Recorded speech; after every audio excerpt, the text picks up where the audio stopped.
අවශ්‍ය වෙනවා වේලපු බිලින්.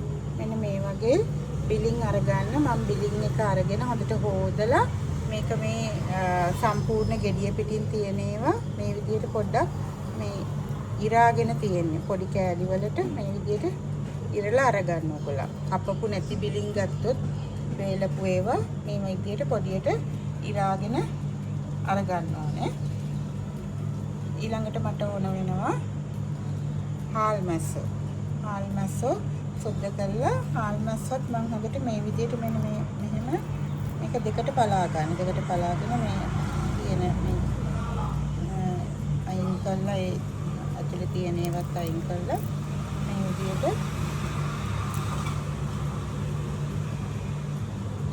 මම අරගෙන තියෙනවා. මෙතන හාල් මැස්සෝ ග්‍රෑම් 100ක් විතර තියෙනවා. මට කියන්න අමතකුණා බිලිනුත් මම අරගෙන තියෙනවා ග්‍රෑම් 100ක් අරන් තියෙන්නේ. බර ගත්තොත් එහෙමයි. නැත්නම් ඔයගොල්ලෝ මේකේ ඒ ප්‍රමාණම තියෙන්න ඕනි කියලා නෑ. ඊළඟට අපි ගන්නවා ලුණු. ලොකු ලුණු මම මෙතන කපලා අරගෙන තියෙනවා කිලෝ එකක්. ලුණු ටිකක් වැඩිපුර මේකට දාන්න. එතකොට රස හොඳයි. ලුණු ටිකක් වැඩිපුර එකතු කරගන්න. මම බිලින් ග්‍රෑම් 100ක් තමයි අරන් තියෙන්නේ. ලුණු කිලෝ එකක් අරන් තියෙනවා. ඊළඟට උඹල කඩ කොටලා කෑලි ටිකක් කෑලි තියෙන ගන්න එක. උඹල කඩත් ග්‍රෑම් 100ක් තියෙනවා මෙතන. ඊළඟට අපිට ඕන වෙනවා රස අනුව ලුණු, කෑලි මිරිස්, දෙහි. ඊළඟට අපිට මේ ටික ඔක්කොම බෙදලා ගන්න ඕනේ ගැඹුරු තෙලේ. ඒකට අපිට තෙල් අවශ්‍ය වෙනවා. වාචනයක් මම ලිපේ තියාගෙන ඒකට තෙල් එකතු කරගමු.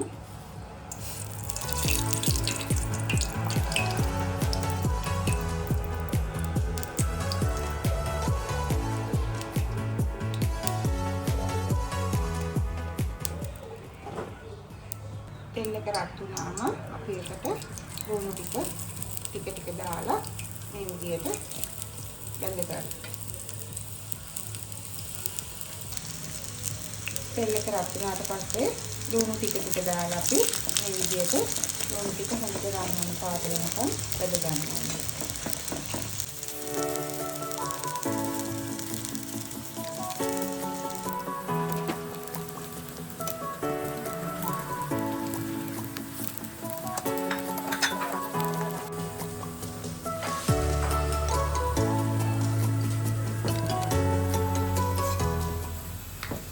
ටික අපේ බැදීගෙන ඉන්නේ.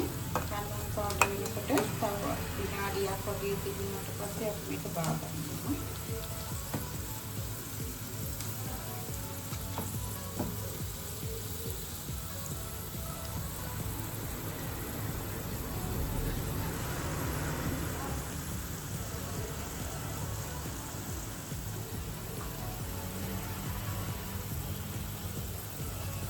ටික බැදලා තියෙන්නේ.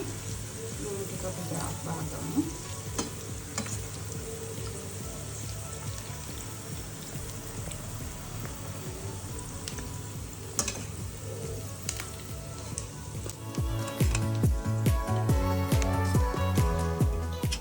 ගොඩක් බැද ගන්න එපා. තද පාට වෙනකම් බැද ගන්න එපා. එතකොට අපිට ලුණු ටික අපේ තිත්ත රස වෙයි. ඒ නිසා ලස්සන පාටදී ගන්න ටිකක් අඩුවෙන් ගන්න. බෑවට පස්සේ ලිපෙන් ගත්තට පස්සෙත් අපේ ලුණු ටිකක් පාට වෙනවා. ඒ නිසා රන්වන් පාට වෙනකොටම බා ගන්න. දැන් අපි බිලින් ටික බෙදගන්නේ. මේක නම් ඔයගොල්ලන් පරිස්සමටම බෙද ගන්න ඕනේ. ලිපේ ගින්දර හොඳටම අඩු කරන්න. අඩු කරලා මේක දාලා ටක් ගාලා ගන්න ඕනේ. නැත්නම් ඔයගොල්ලන් ලිප ඕෆ් කරලා මේක දාන්න. දාලා ටක් ගාලා අරගන්න.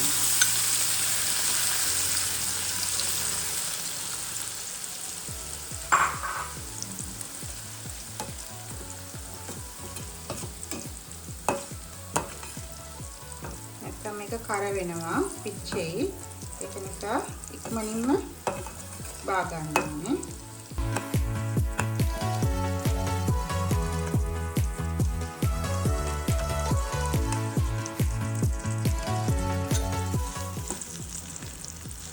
ඔක්කොම එකපාරටම දා ගන්නත් එපා. ටික ටික දාලා ගන්න.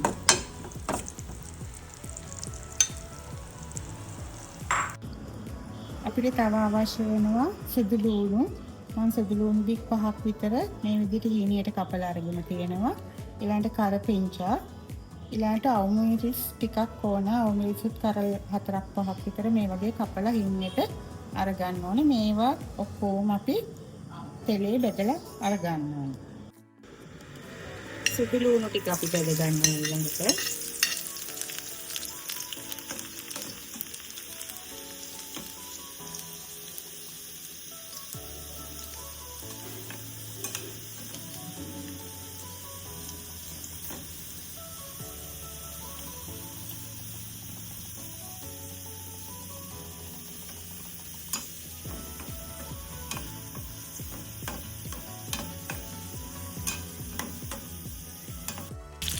කරපිංචා ටික මේක ඉක්මනට අපි ගන්න ඕනේ ගොඩාක් කල් කරගන්න නැතුව. වැඩිකම ටග්ගාලා ගන්න.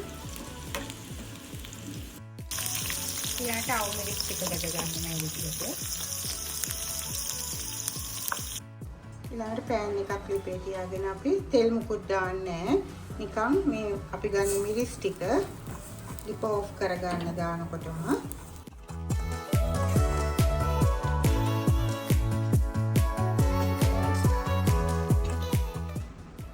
මිරිස් එක පුච්ච ගන්න එපා.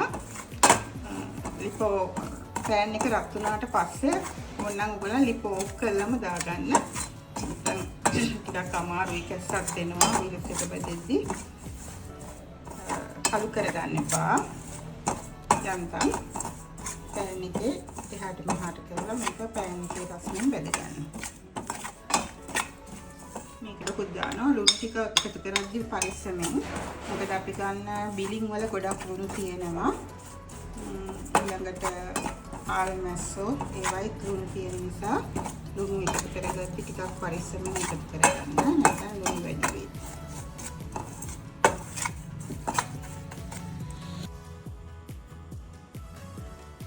අපි දැන් අපේ ජාති ටික ඔක්කොම බෙදගෙන තියෙන්නේ. මේ තියෙන්නේ ලුණු ටික බෙදගත්තු එක අපේ. ලුණු ටික හොඳට රන්වන් පාට වෙන මේ විදිහට බෙදගන්න. මේ හොඳට හැලෙන විදිහට ලුණු ටික බෙදගන්න. ඊළඟට මේ තියෙන්නේ කබල බෙදගත්තු මිරිස් කුඩු ටිකයි ලුණු ටිකයි. ඊළඟට මේ තියෙන්නේ අපේ බිලින් ටික. මම කිව්වා ඔයගලන්ට පරිස්සමෙන් බෙදගන්න කියලා. මේ කර වෙලා නැහැ. දාලා ටක් ගාලා එක ගන්න ලිප අඩු කරලා බෙද ගන්න එක.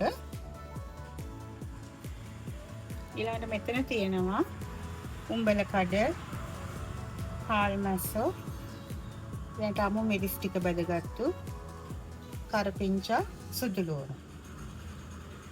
දැන් මේ ටික ඔක්කොම අපිට තියෙන්නේ එකට කලවම් කරලා දෙහි ඇඹුල් ටිකක් එකතු කරගන්න.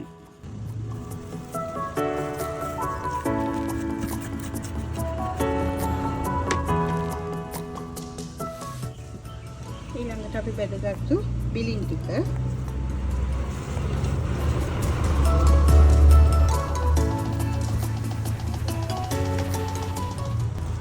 ඊළඟට අපි බෙදගත්තු මේ උඹල කඩ හාල් මැස්සෝ ඒ ඔක්කොම ටිකම එකතු කරගන්නවා.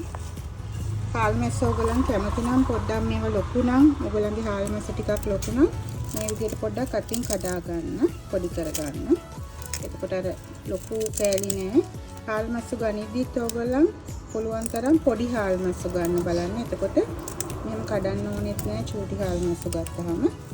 මගේ හාල් මැස්ස නම් අද ටිකක් ලොකුයි. මේ විදිහට අතින් පොඩ්ඩක් බැද්දට පස්සේ කඩා ගන්න.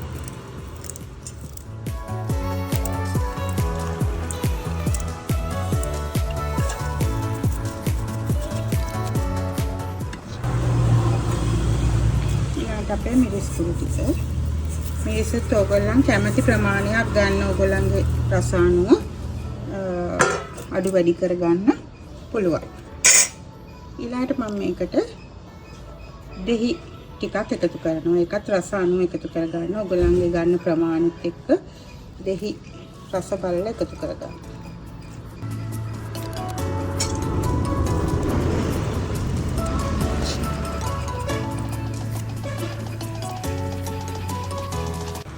දෙහි ටික එකතු කරලා මේක අපි හොඳට මේ විදිහට කලවම් කරගමු.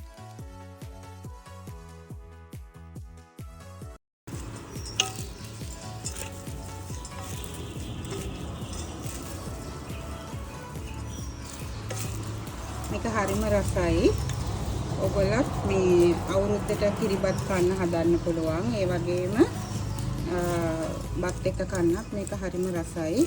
කෑමකට බෙදන්න ඔයගොල්ලන්ගේ ළමයි දරුවෝ බෝඩින් හවුස් වල ඉන්න අයට හදලා ගෙනihin තියාගන්න මේක හරිම ෂෝක්. හරිම රසයි. ඕන කාලයක් කියන්නේ මාසයක් වුණත් මේක තියාගෙන කන්න පුළුවන්. මුකුත් වෙන්නේ නැහැ. කිසිම බය වෙන්න දෙයක් නැහැ. මේක තියාගෙන ඔයගලන්ට මාසයක් වුණත් කන්න පුළුවන්. හදලා බලන්න හරිම රසයි. මමත් මේක ඉගෙන ගත්තේ මගේ යාළුවෙකුගෙන්. මගේ යාළුවෙක් තමයි මේක ඉස්සෙල්ලාම හදන්න ඇවිල්ලා මම කාලා මේක ගොඩක් රසයි. ඒක නිසා තමයි මම හිතුවේ ඔයගලන්ටත් මේක හදන හැටි කියලා දෙන්න ඕනි කියලා. මේ හික්කඩුව පැත්තේ ඉන්න මගේ යාළුවෙක්. ඒ පැත්තේ ගොඩක් අය අවුරුද්දට කිරිබත් කන්න මේ බැදුම හදනවා. ඒ පැත්තට ආවේනික එකක්. ඉතින් ඔයගොල්ලත් මේක හදලා බලන්න. මේ බිලින් තියෙනවා නම් මේ පාර අවුරුද්දටම හදන්න පුළුවන්. බිලින් තියෙනවා වේලපු බිලින් කඩේ ගන්නත් තියෙනවා. ඔයගලන්ට කඩෙන් ගන්නත් පුළුවන්. ගෙදර වේල ගන්නත් පුළුවන්. මේ දවස්වල බිලින් තියෙනවා, අවුවක් තියෙනවා. ටක් ගාලා වේල ගන්න පුළුවන්. හරි මේක ඉතින් හදලා හොඳ පිරිසිදු භාජනයක දාලා කන්ටේනර් එක හරි හොඳ උණු වතුරෙන් හොඳට තඹපු බෝතලයක දාලා තියාගත්තාම ඔයගලන්ට මාසයක් වුණත් තියාගෙන කන්න පුළුවන්. මේ පාර අවුරුද්දට හදලා බලන්න. මේ වගේ බෝතලයකට දාලා හොඳට හොදලා උණු වතුරෙන් තඹලා මේක මම මේ අවුවේ තියලා හොඳට වේලලා තියෙන්නේ. මේකට එතකොට ඔයගලන්ට මේක දාලා තියාගත්තාම ඕන කාලයක් තියාගන්න පුළුවන්. එහෙනම් ඔයගලත් හැමෝම පුළුවන් අය හදලා බලන්න. හරිම රසයි. අවුරුද්දට කිරිබත් කන්න වගේම බත් එකට ගෙනියන්න, බෝඩින් හවුස් එකට ගෙනියන්න ඕන දෙයකට මේක හරිම රසයි. හොඳයි.